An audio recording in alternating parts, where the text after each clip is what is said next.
ஒரு கலப்புணர்ச்சியிலே நன்றாக புரிந்து கொள்ள வேண்டும். 30 ஆண்டுகளாக செயல்பட்ட ஒரு கோயிலை அப்புறப்படுத்த வேண்டும் என்று நீதிமன்றத்திலே வழக்கு தொடர்ந்திருக்கிறார்.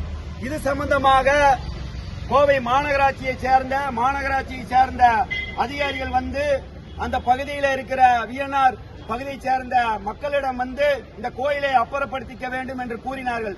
இது சம்பந்தமாக கோவை மாவட்டம் முழுவதும் உள்ள இந்திய இயக்கங்களுக்கெல்லாம் தகவல் கொடுத்து அந்த இடத்துக்கு சென்று அன்று அந்த பகுதி மக்களை எல்லாம் சந்தித்து இது சம்பந்தமாக இன்று கோவை மாநகராட்சி ஆணையரை சந்தித்து நாங்கள் மனு கொடுப்பதாக கூறியிருந்தோம். அதன்படி இன்று அந்த பகுதியைச் சேர்ந்த அனைத்து மக்களோடும் அந்த குடியிருப்போர் சங்கத்தினுடைய பொறுப்பாளரோடும் இன்று நடைபெற்ற கோவை மாநகராட்சியில் நடைபெற்ற மக்கள் குடியிருப்பினர் சந்தித்து மாநகராட்சி அதிகாரிகளை சந்தித்து நாங்கள் மனு கொடுக்கின்ற போது மாநகராட்சி அதிகாரிகள் எங்களுடைய கோரிக்கையை அந்த பகுதி மக்களுடைய கோரிக்கையும் கூட காது கொடுத்து கேட்காமல் எங்களை உதாசீனப்படுத்தும் விதமாக செயல்பட்டார்கள். இது எங்களுக்கெல்லாம் மிகப்பெரிய ஒரு வருத்தமாக இருக்கின்றது.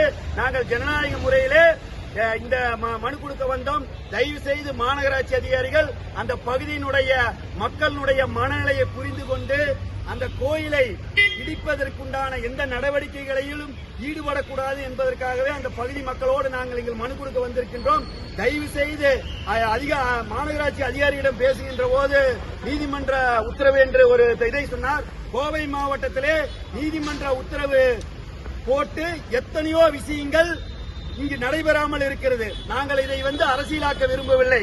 எங்களுடைய அந்த பகுதியில் உள்ள மக்களுடைய அந்த கோயிலை காப்பதற்காக மட்டும் வந்திருக்கின்றோம். இதையெல்லாம் உணர்ந்து கொண்டு கோவை மாநகராட்சி அதிகாரிகள் எங்க பகுதி மக்கள் 35 ஆண்டுகளாக வழிபாட்டுக் கொண்டிருக்கின்ற அந்த விநாயகர் கோயிலை எந்த சூழ்நிலையிலும் இடிக்கக்கூடாது என்று கேட்டுக்கொள்கின்றோம்.